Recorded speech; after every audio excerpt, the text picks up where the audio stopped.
आदाब, मैं जरका खाल्दी। 2023 के तेलंगाना विधानसभा चुनाव में कांग्रेस पार्टी ने अपने चुनावी मैनिफेस्टो में आवाम से ये वादा किया था कि अगर राज्य में कांग्रेस की सरकार बनती है तो वे तेलंगाना में महिलाओं के लिए फ्री बस सेवा मुहैया कराएगी। रेवंत रेड्डी ने मुख्यमंत्री पद की शपथ ग्रहण करने के ठीक बाद ही सबसे बड़ा फैसला लेते हुए राज्य की महिलाओं और ट्रांसजेंडरों के लिए महालक्ष्मी योजना के तहत फ्री बस सुविधा की शुरुआत की। इस योजना से जहां एक तरफ तेलंगाना की महिलाएं खुश हैं, तो दूसरी तरफ हैदराबाद में कई सालों से काम करने वाली प्रवासी महिलाएं और छात्राएं इससे नाराज हैं, क्योंकि उन्हें इस योजना से वंचित रखा गया। इन्हीं प्रवासी महिलाओं की समस्या पर हैदराबाद से हमारी विशेष रिपोर्टर गुलसबा परवीन की एक खास रिपोर्ट।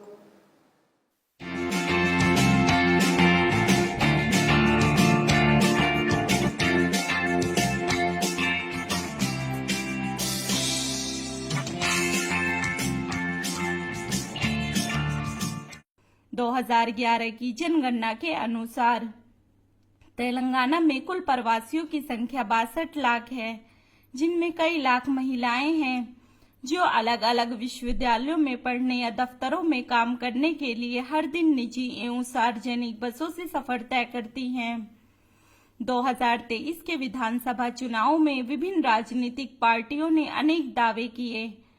उनमें से कांग्रेस पार्टी का अहम वादा था कि अगर कांग्रेस सरकार बनती है तो वह महालक्ष्मी योजना के तहत महिलाओं को फ्री बस सुविधा मुहैया करेगी।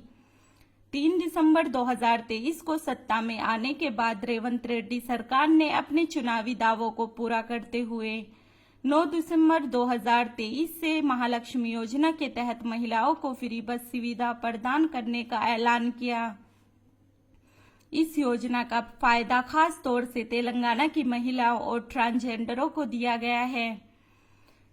इस योजना के बनते ही बसों पर यात्रियों की तादाद में बढ़ोतरी दर्ज की गई। 11 दिनों के भीतर ही कम से कम 3 करोड़ महिलाओं ने इस योजना का लाभ उठाया। बसों में यात्रियों की बढ़ती हुई भीड़ को देखते हुए तेलंगाना सरकार चिंतित है कि राज्य में और भी बसों की जरूरत है। परिवहन विभाग के अनुसार हर दिन बस में सफर करने वाली कुल यात्रियों की तादाद 51 लाख है, जिनमें 30 लाख महिलाएं हैं। आधिकारिक आंकड़ों से पता चलता है कि योजना शुरू होने के बाद से हर दिन लगभग 9 लाख से अधिक यात्रियों की तादाद बढ़ी है। अब बसों पर सफर करने वाली 62% यात्री महिलाएं हैं, जो 18 से 45 साल उम्र के बीच की हैं। इन बसों में फ्री में यात्रा करने के लिए आधार कार्ड या पहचान पत्र दिखाना जरूरी है, क्योंकि इससे यह अंदाजा लगाया जा सकता है कि सफर करने वाली महिलाएं मूल रूप से तेलंगाना राज्य की ही हैं। लेकिन तेलंगाना सरकार की इस महालक्ष्मी योजना का लाभ उन हजारों महिलाओं को नहीं मिल पा रहा है जो प्रवासी हैं। यही काम जब सब लेडीज के, तो लेडीज तो सब एक ही है ना, तो उसके लिए सबके लिए वो आधा डिस्काउंट दे सकता था। मेरा ख्याल से, मैं जो बोल रही हूँ, आधा डिस्काउंट दिए तो हार्ड स्टेट वाला को सुविधा मिलते थे। अभी इधर का जो तेलंगाना में मिल रहा है ऐसा ही हो रहा। बाकी देखे तो एक ही बात है, ओबेरॉय में जितना कंपनी है, ये तेलंगाना का कितना आदमी है, कितना दूसरा स्टेट वाला है। ये जो बिल्डिंग बन रहा है यूपी, एमपी, बिहार, उड़ीसा, वो लोग ज्यादा कर रहे, मगर क्या सॉफ्टवेयर में तो ज्यादा वही लोग कर रहे।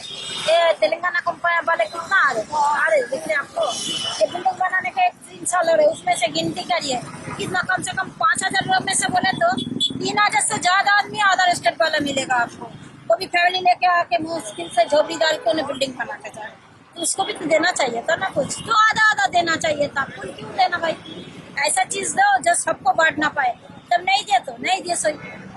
Okay, thank you. Nagpur Maharashtra से हूँ और रिसेंटली यहाँ पे शिफ्ट हुई हूँ, और मुझे पता चला है कि यहाँ के जो बॉर्न एंड ब्रॉटअप है उनके लिए फ्री है। तो मैं भी ये रिक्वेस्ट करना चाहूंगी कि जो अदर स्टेट से भी आए हैं उनके लिए भी फ्री है। तो जो सफर कर रही है लेडीज, उनको बहुत दिक्कत आ रही है, तो उसके लिए आप कुछ कहेंगे? हाँ, उनके लिए भी प्रॉब्लमेटिक ही है ना। मतलब बाकी लेडीज को मतलब रेंट वगैरह यहाँ का हाई है, बस का भी चार्जेस हाई है। तो अगर हम लोगों को भी वो फैसिलिटी मिलती है तो उतना कॉस्ट हमारे लिए भी कम हो, क्योंकि वैसे भी कॉस्ट ऑफ लिविंग तो अभी हाई है ही। तो अगर उसमें कंसेशन मिल जाता है बस प्राइसेस में तो बहुत हेल्प हो जाती है। तो आप जब हम लोग टीपी के लिए जाते हैं बाहर, तो हम लोग को क्या होता है कि बस प्रोवाइड नहीं होता है, क्योंकि हमारे पास यहाँ का आधार कार्ड है नहीं। तो हम लोग को बहुत ही स्ट्रगल करना पड़ता है, खड़े होना पड़ता है, खड़े होकर के बस में, और बस वाले रोकता भी नहीं है। हम लोग 1-2 किलोमीटर दूर क्या करते हैं, पैदल जाते हैं, उसके बाद हम लोग को बस मिलता है। तो हम लोग ये चाह रहे हैं कि जैसे यहाँ का सरकार ने सिर्फ यहीं के स्टूडेंट या वुमेन के लिए किया है, तो हम लोग को भी 50% इसमें रिजर्वेशन होना चाहिए, आरक्षण होना चाहिए। 100% नहीं तो 50% होना चाहिए। कहूँ कि मैं बिहार से हूँ और एक स्टूडेंट हूँ, यहाँ पढ़ने के लिए आई हूँ। और यहाँ की जो गवर्नमेंट ने स्कीम लाई है औरतों और लड़कियों के लिए, इवन ये लोकल लोगों के लिए फ़ायदा पहुँचाया जा रहा है, तो हम लोग के लिए भी ये फ़ायदा देना चाहिए, क्योंकि हम लोग भी स्टूडेंट हैं और रोज़ हम लोग को सफ़र करना पड़ता है बस से। और इवन जब ऐसा होता है आमतौर पर हम लोग पैसे देकर भी खड़े होकर जाते हैं, और जो यहाँ की लोकल लड़कियाँ या औरतें हैं वो सीट पर बैठ के जाती हैं। तो यहाँ की गवर्नमेंट को चाहिए था कि हम लोग इतने साल से यहाँ रह रहे हैं, ये एक तो हम लोग स्टूडेंट हैं, हम लोग को इतना खर्च पड़ता है, तो हम लोग के लिए सोचना चाहिए, हम लोग के लिए भी ऐसी स्कीम्स लानी चाहिए कि हम लोग भी उसका फ़ायदा उठा सकें। तो रहती हैं सरकार से ये भी है कि हाँ जितने सीटें हैं उतने ही बच्चों को उसके अंदर लें। ये जो भी लोग रहते हैं, एक्स्ट्रा लोगों को डाल के, किसी को कंजेस्टेड कोई गिर जाते हैं बस से, एक्सीडेंट हो जाता है, ये चीजें सही तो नहीं ना है। इतने दूर से आए हैं लोग, उनके साथ ये सब चीजें हो रही है। तेलंगाना महिला को फ्री है आधार कार्ड देखने के बाद, वो तेलंगाना की परमिट कर सकते हम, प्रवासी महिलाओं को नहीं परमिट करते। ये स्कीम तेलंगाना गवर्नमेंट तेलंगाना महिलाओं को दिया है। All female travellers, female girls, adolescent, teenagers, old female old people and middle age women, all female people can travel कर सकते हैं। ये फेक आधार को हम सीज कर रहे हैं। एवरी हफ्ते हमको 5 to 10 फेक आधार कार्ड मिल रहे हैं, उनको हम जुर्माना भी इम्पोज कर रहे हैं। हम 500 रुपीज जुर्माना होता है उसका। ये पॉलिसी है, गवर्नमेंट पॉलिसी है, तेलंगाना महिलाओं की फ्री पॉलिसी है। How can other state people can avail this? वो तेलंगाना के पब्लिक होना चाहिए, फीमेल ट्रैवलर्स होना चाहिए।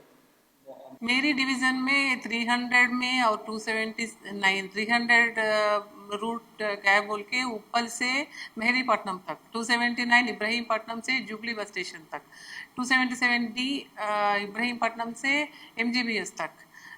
ये रूट में ट्रैवल ऑफ पैसेंजर्स ज़्यादा होता है, ये ज़्यादा अवेल कर रहे हैं। अच्छा स्कीम है, गवर्नमेंट का योजना क्या है बोल के, ये गवर्नमेंट का मोटो क्या है बोल के, ये इकोनॉमिक एम्पावरमेंट देना है वुमेन को। वो घर से बाहर निकला, वो they should do their work on their own. अगर पेशेंट्स है तो हॉस्पिटल जाना, किसी without seeking help from their family members, for school going children also, for college going girls also, they can avail this. It's nothing but economic empowerment. Every Women's Day हम बात करते हैं ना, female को economic empowerment देना बोल के, ऐसा ये स्कीम है। उस दिशा में जाने के लिए एक अच्छा सा गिफ्ट है महिलाओं का। इन प्रवासी महिलाओं में ज्यादातर वो छात्राएं हैं जो हैदराबाद के यूनिवर्सिटीज या कॉलेजों में पढ़ाई कर रही हैं, जो बहुत गरीब घरों से ताल्लुक रखती हैं और अपना खर्च चलाने के लिए पढ़ाई के साथ साथ पार्ट टाइम जॉब भी करती हैं। दूसरी तरफ इस वक्त हैदराबाद में ऐसी हजारों महिलाएं हैं जो कई सालों से यहाँ गैर सरकारी विभागों में काम कर रही हैं, जो सरकार की अर्थव्यवस्था को मजबूत करने में अहम योगदान कर रही हैं। इन महिलाओं को सरकार के इस सौतेले रवैये से खास नाराजगी है और यह प्रवासी महिलाएं चाहती हैं कि सरकार इन्हें भी महालक्ष्मी फ्री बस सुविधा का फायदा दे सके। इनकी शिकायत है कि बसों में भीड़ बढ़ने की वजह से टिकट खरीदने के बाद भी इन्हें खड़े होकर सफर करना पड़ता है और अब इन बसों में सफर करने पर इनकी मुश्किलें और बढ़ गई हैं। हाँ, मैं गवर्नमेंट को सजेस्ट कर सकती हूँ कि वो जो आ रहे हैं अदर स्टेट से, अगर उनको भी मिले तो और अच्छा रहेगा। जो ट्रैवल करते हैं ना अदर स्टेट्स को और यहाँ पे, उनको भी मिले तो और अच्छा रहेगा। तो फर्स्ट ऑफ ऑल ये है कि ये जब तेलंगाना के सीएम ने जो बस को फ्री कर दिया तब से बस में बहुत ज़्यादा भीड़ हो रही है। तो जब मैं जाती हूँ तो बहुत ज़्यादा भीड़ होता है और सीट नहीं मिलती है और खड़े होके जाना था, जिस वजह से बहुत परेशानी का सामना। has given the one of the opportunity for the ladies. According to the Aadhaar card, who belongs to Telangana, they can travel free in Telangana state. बोले तो अभी ये ड्यूटी करने वालों को, स्टूडेंट्स को, ये लोगों का अच्छा है। अभी घर में रहने वाले पूरा क्या है, शॉपिंग के लिए चूँकि वेस्ट में जर्नी कर रहे, काम रहने दो नहीं रहने दो, वेस्ट में जा रहे आ रहे। उससे अच्छा क्या है बोले तो ऑफ टिकट रखे तो अच्छा है। मिनिमम चार्जिंग मिनिमम ऑफ रहे तो किसको जरूरत है वो लोग सफर करते। अभी क्या है बोले तो बसेस बहुत कम हो गए, जर्नी करना बोले तो अब लेडीज को भी बहुत प्रॉब्लम हो रहा। पूरे लोग क्या है अभी तक नजदीक है तभी अभी क्या है पूरे लोग ये बस में सफर कर रहे हैं ना, इसके वास्ते क्या हो रहा बोले तो फुल रश हो रहा है। अभी लेडीज जर्नी करना बोले तो पूरा फुटबोर्ड में कर रहे हैं। अभी ये एज में तो कम है, दूसरे बसों में फुल रश है, एक्सीडेंट होने का ज़्यादा चांसेस है, रिस्क ज़्यादा है। ड्यूटी जाने वालों को बहुत प्रॉब्लम हो रहा है। इसमें ड्यूटी जाने वाले जेंट्स रहते हैं ना, वो लोगों को फुल प्रॉब्लम हो रहा है। अभी वो लोग क्या है पूरा कर्नाटका बसेस यूज़ कर रहे हैं इधर, ये रोड में है तो नहीं है वो ऑटो बसेस पूरा कम कर दिए। अभी पूरा बसेस में पूरा लेडीज 75% है तो 15% 20% ही जेंट्स रहते।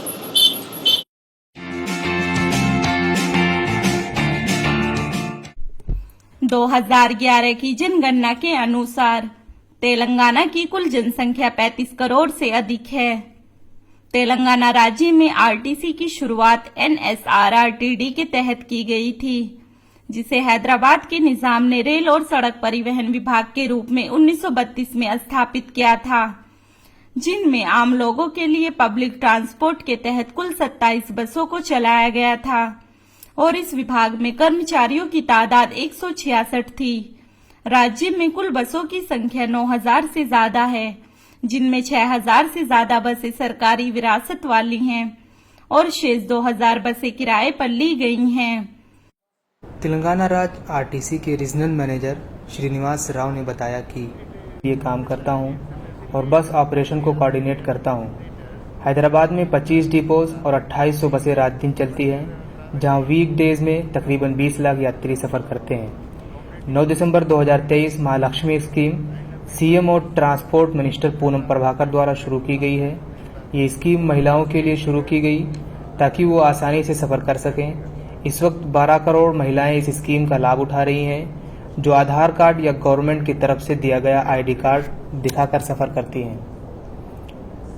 जब से ये स्कीम शुरू हुई है, यहाँ के बसों में काफ़ी भीड़भाड़ देखने को मिल रही है, जैसे सिकंदराबाद, हाईटेक सिटी, हयात नगर वगैरह में। सुबह के वक्त यानी 8 बजे से 10 बजे के बीच भीड़ ज़्यादा होती है। उसी वक्त स्कूल और कॉलेज के खुलने का भी वक्त होता है। तेलंगाना राज्य सरकार की तरफ से अभी ऐसा कोई फैसला नहीं लिया गया है जहां दूसरे राज्य की प्रवासी महिलाओं को भी इस योजना का लाभ पहुंचाया जा सके। कांग्रेस पार्टी की रेवंत रेड्डी सरकार ने अपने चुनावी वादों को पूरा करते हुए महालक्ष्मी योजना के तहत मुफ्त बस सेवा फराहम कर राज्य की लाखों महिलाओं और ट्रांसजेंडरों को लाभ पहुंचाया है। लेकिन क्या सरकार आने वाले दिनों में कोई ऐसा फैसला लेती है जिससे इस महालक्ष्मी योजना का लाभ उन प्रवासी महिलाओं को मिल सके जो तेलंगाना राज्य के विकास में अहम योगदान कर रही हैं? सरकार अगर चाहे तो आने वाले लोकसभा चुनावों में इन लाखों महिलाओं को इस योजना में शामिल कर और उनकी लाखों वोट हासिल कर अपनी पार्टी की वोटों की संख्या में इजाफा करने में कामयाब हो सकती है।